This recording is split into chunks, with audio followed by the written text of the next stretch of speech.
Excretory products and their elimination, one of the important chapter in 11th CBSE biology. In this video we are going to revise very quickly the important points related to this chapter for the coming NEET exam. So basically there are three types of nitrogenous waste you can find in organisms. They are ammonia, urea and uric acid. Out of these three, ammonia is most toxic and uric acid is least toxic. Uric acid is least toxic. And based on the type of nitrogenous waste the organism produce, there are three types of organism. The first one is ammonotelic organisms. Ammonotelic organisms excrete ammonia as a waste product which is most toxic, and the process to eliminate ammonia is considered as ammonotelism. And you can find the ammonia as an excretory product in fishes, aquatic amphibians and aquatic insects. They are going to excrete ammonia. Now, if the organism excrete urea, they are considered as ureotelic organisms, and the process is called as ureotelism. And urea as a nitrogenous waste you can find in mammals, many terrestrial amphibians and in marine fishes you can find this. If the organism produce uric acid, if the organism excrete uric acid, they are considered as uricotelic organism, and the process is considered as uricotelism.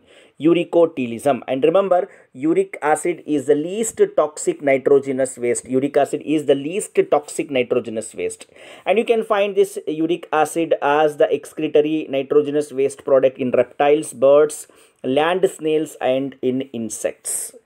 And very important, there are certain organisms like earthworm. You can find a dual excretion. Dual excretion means two modes of excretion. For example, earthworm, it excretes ammonia when sufficient water is available, and it excretes urea in drier surroundings. So in this way, earthworm shows dual excretion, two modes of excretion. Along with earthworm, the other examples that shows dual excretions are lungfishes, xenopus and crocodiles. They shows dual excretion, very important. And excretory organs and main nitrogenous waste of different animals, protozoa, in protozoa, poriferans and coelentrates. The excretory organs are plasma membrane and pellicle, and the nitrogenous waste is ammonia.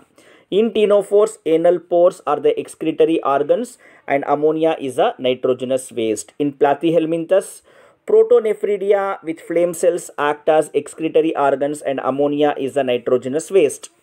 Whereas in rotifers, flame cells are the excretory organs, ammonia is a nitrogenous waste. And nemathelminthes, renate cells are the excretory organs, ammonia and urea are the nitrogenous waste. In annelida, metanephridia is the excretory organ, ammonia and urea are the nitrogenous waste product. In arthropods, malpighian tubules are the excretory organs, uric acid and ammonia are the nitrogenous waste. Whereas in mollusca, renal glands are the excretory organs and ammonia is the nitrogenous waste. Whereas remember, uric acid in the larva. In the larval stage of mollusca, uric acid is a nitrogenous waste. Whereas in echinodermata, tube feet are the excretory organs and ammonia is a nitrogenous waste. And remember children, kidney is derived from the mesoderm. Kidney is derived from the mesoderm, middle layer of the germ cells, ectoderm, mesoderm and endoderm.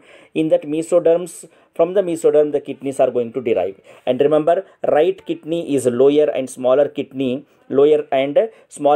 the left kidney.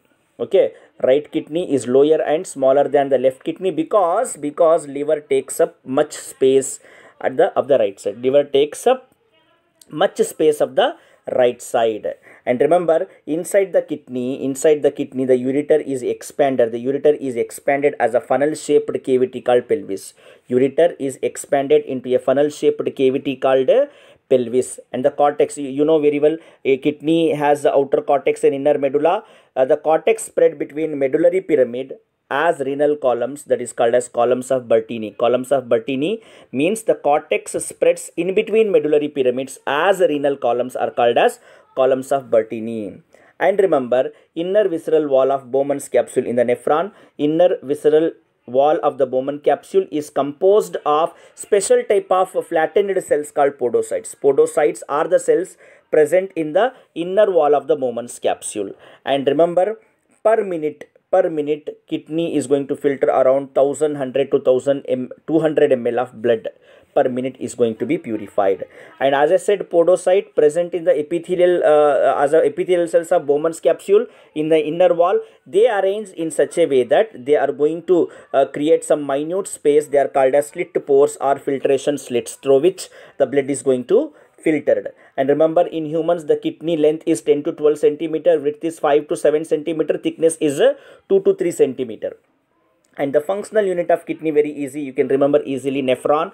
And nephron has two parts, glomerulus and renal tubules. Glomerulus and renal tubules are the two parts of nephron, glomerulus and renal tubules.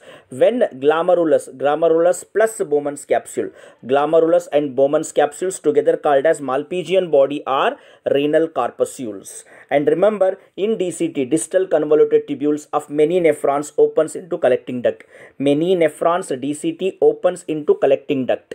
And there are two types of nephrons. They are cortical nephrons and juxtamedullary nephrons. Cortical nephrons, loop of Henle is too short and extends only very little into the medulla. Whereas in juxtamedullary nephron, loop of Henle is very long and runs deep into the medulla. And remember, 70 to 80% of electrolyte and water reabsorbed in PCT, proximal convoluted tubule. 70 to 80% of electrolyte and water reabsorbed by PCT, and reabsorption is minimum in loop of Henle. Remember, in loop of Henle, reabsorption is minimum.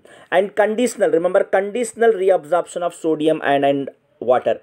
Conditional reabsorption of sodium ion and water occurs in DCT, distal convoluted tubule. And remember, a fall in glomerular filtration rate can activate juxtaglomerular cells to release a hormone called renin hormone, and 25 to 30 grams of urea excreted per day in the normal healthy individual.